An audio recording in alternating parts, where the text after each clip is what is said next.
got Paul DesRosier here from RSL Southern Arizona. A great accomplishment for you guys to win the state. That's got to be very difficult because there's so many good quality teams in the state of Arizona, and you did it for both 13U and 15U. Just comment about how difficult that is and how proud you are of being able to get those two teams to the state championship. Yeah, I mean, absolutely correct. Everything that you just said. It's not only difficult, but it's incredibly special to be able to bring both teams in and then come out as state champs. The state cup, state championships, was full of incredibly well-trained and well-prepared teams. I felt as if we deserved the win in both age groups, and thankfully the results came our way. In addition to that, both age groups, 15U and 13U, every single player on those squads, it was their first time ever competing in the state cup, and the manner at which we were able to work through our brackets and then eventually through the medal rounds was incredible. For example, the 15U girls or the 2006 girls went the entire tournament without conceding a single goal, which is maybe unprecedented, maybe not, but certainly not expected. And the 2008 girls only conceded twice the entire tournament, and one of those was a single goal in the final. So the method at which these girls really applied what they've learned over the year, stayed composed, and then were able to deliver when it counted was really amazing. Yeah, really a great surprise. Let's talk about now going forward. You're going to have both teams in Boise starting this weekend. Correct. Just talk about the level of competition you'll face there and how much of a challenge that will be. Yeah, there's no relaxing when you go to regionals. I mean, basically, we have to assume, even with the incredible quality of the Arizona soccer scene, there are clubs and teams that we're going to face that have won their respective state championships. So, whereas in State Cup you might have a game where you can relax a little bit and you can expect a result, when you're heading to regionals, you're literally playing the other 17 state champions. There's no relaxing and there's no easy games. So we're going to have to really be mentally prepared, really be a cohesive unit, and be ready to battle for every single play, every single ball. And but to be honest, the girls have prepared incredibly well for this. Nobody knows what will happen. We have done everything physically and mentally possible to be prepared for this tournament. What goes into this? Obviously, these girls are playing with playing since they're really young, but to have this kind of success, and you guys have it pretty much annually, this program, right? Yes. What goes into that? How does that happen? So first and foremost, it's quality players. It's depth of character of the players. And then it's having an organization from the leadership down to the coaches that really, there's symmetry within our beliefs, within our principles, our values, and what we bring to the table in terms of our training environment. When all the things match up, when you got the right players, the right program, and the right philosophy, you can expect some degree of success. How far that goes or how well the kids will do, again, they're kids. They're learning day in, day out. They learn more from their mistakes, so they have to be allowed to do those kind of things.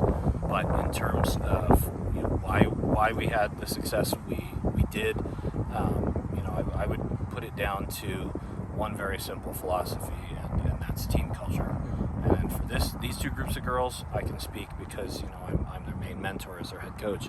But they approach every single training session with the belief that if Monday, Wednesday, and Thursday are the hardest opponents they'll match up to all week long, meaning themselves, if they can push each other in training to the point at which they have the confidence going into any Saturday that they're better prepared, that's really where the results and the success would come from. Our program's not built for results, but results, unfortunately, in the American soccer or sports scene are the barometer of whether you're being successful or not, even though that's not the right way to think. Oftentimes it's associated with winning. Yeah, including in youth sports, it's becoming more and more like that, right? Yes. What about you as a coach? Obviously, you've made an impact, and your family is, very much into soccer. Just talk about your background. Sure. First of all, your background in soccer. Yeah, sure. I mean, we're fanatics about soccer. I mean, we've been a soccer family since I was young, and to be be honest with you, it just permeates everything. We're constantly watching soccer. My girls, can rattle off most professional players, men and women, talk about their attributes, what position they play. They're really students of the game in terms of our family. In terms of my background, I played locally, born and raised in Tucson. I played for a church league for a majority of my life until I hit high school. That was my first foray into competitive soccer, which just shows you how much things have changed. Obviously, I'm not a youngster, but the Tucson soccer scene in the past was never as highly specialized as early as it is now, meaning clubs like RSL and other competitors in Tucson that really are getting a hold of girls and boys at a much younger age, and then having them subspecialized into the type of training that we provide. There's positives and negatives to that. Right. I believe it's the right thing for the players and for our ability to compete and really enable and empower our players to achieve the next level, which could be high school, varsity, it could be college, it could be beyond, to the national team or even professional if that's their dream. But it comes with the price as well. So I think that we at RSL especially, we as coaches need to appreciate that there has to be that balance. In terms of me personally, I've been competitively coaching for about 15 years. It was born out of my competitive background. I did not play collegiate soccer.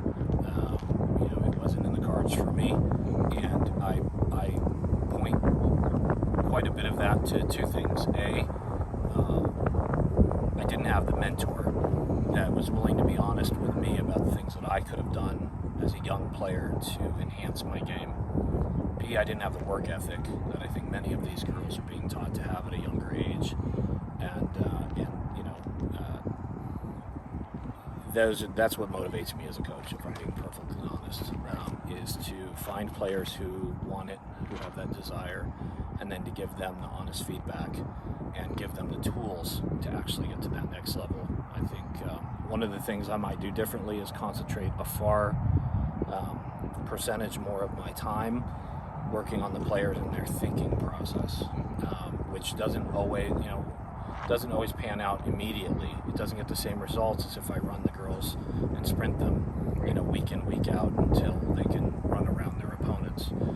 We focus a lot more on the why and then in terms of the what. For example, where you might get real immediate effect out of a passing exercise to teach a player how to make a pass, I think that's to a certain extent wasted time because you're not teaching the player why and when to make that pass and in what situation. And when you truly can integrate the mental capacity of analyzing, making decisions real time, and then being able to apply it with confidence at realistic speeds, and then you can integrate in the pressure of an opponent, even in every single exercise, then you're creating that next level player.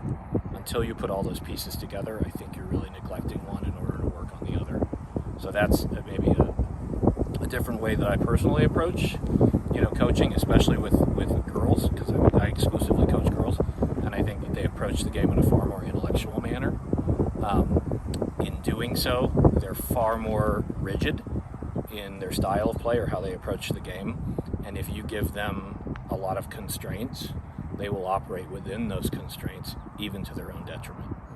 And so, as my coaching style has matured over the years, and I've continued to study people that I would consider, advanced thinkers and leaders in this space, I've become far less system-oriented and far more giving them some rough guidelines and then allowing them to color whatever they see between those. For example, 5 years ago, I would have taught them patterns, to recognize patterns, to pass the ball here. If you receive the ball in this area of the field, you should go here next and then there next. That's really method-based coaching, because methods are just linear decisions to get you to an endpoint. Whereas today, I think I approach it as, if as long as you give me balance on the field, you give me width, you give me depth, we're going to be in great shape. Whether you're on the left side or the right side is just a starting point, and it's irrelevant to the game, because the game is chaotic and the game is constantly moving. So I ask the players to just basically make simple decisions about, do we have enough people in all areas of the field? Do we understand what we're going to do if we lose the ball, and exactly what we're going to do if we gain the ball?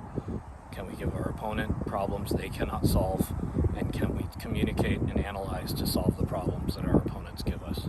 we can achieve those very simple things, which are easy to understand for a young player, as opposed to diagrams and concepts and words that may not make sense to them, right? Every player can look around the field and see balance, they can see width, they can see depth.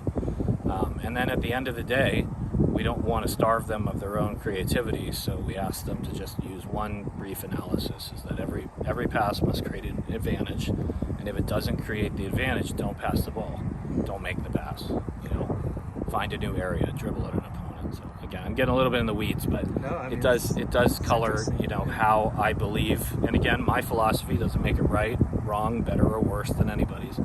But in terms of creating players that don't need to be driven from the sidelines and can make their own decisions, analyze, and then adjust, those are the players that any college coach would beg for. And so why not? The power is in our hands. The long-term vision, has to be articulated to the parents so that they're not making rash decisions based on not winning state cup or not being the best team in their region. Right. As long as we're progressing towards that end point, I think we're serving the community incredibly well. Let's talk about your daughters. You have one in college, you have two at South Point, right? I do. Talk about their names and what they're up to. Yeah, so my oldest daughter, Milana, just finished her freshman year at the University of Idaho. A completely new experience, baptism by fire. The college game is completely different.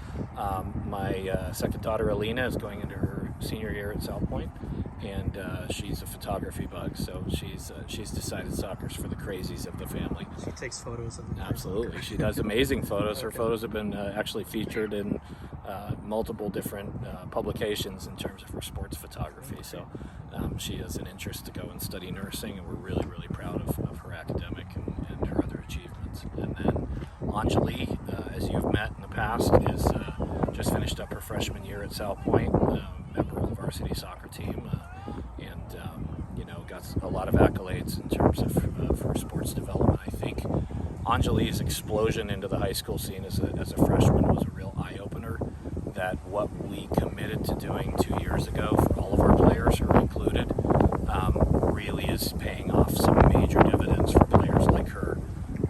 You'd be hard-pressed to find a player who works harder, training on her off days incessantly, not only on technical and tactical components, but on her physical preparation for games, both mentally and physically.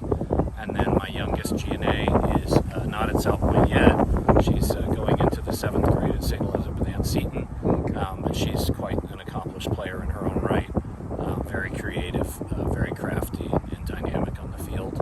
And she'll also be participating in the regionals with the U13 girls or U13U girls.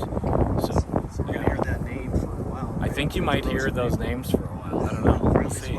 As long as they keep wanting to play. As long as they keep wanting to play, we'll be here to support them through that process. And if they decide to hang up their boots, then we'll love them the same. Encourage them in whatever their next adventure will be. Great. All right, Paul, I appreciate the time. I know you have to get ready with the girls for... I'll send over a couple. Yeah, thank you very much. All right, thank you so much. Thank you.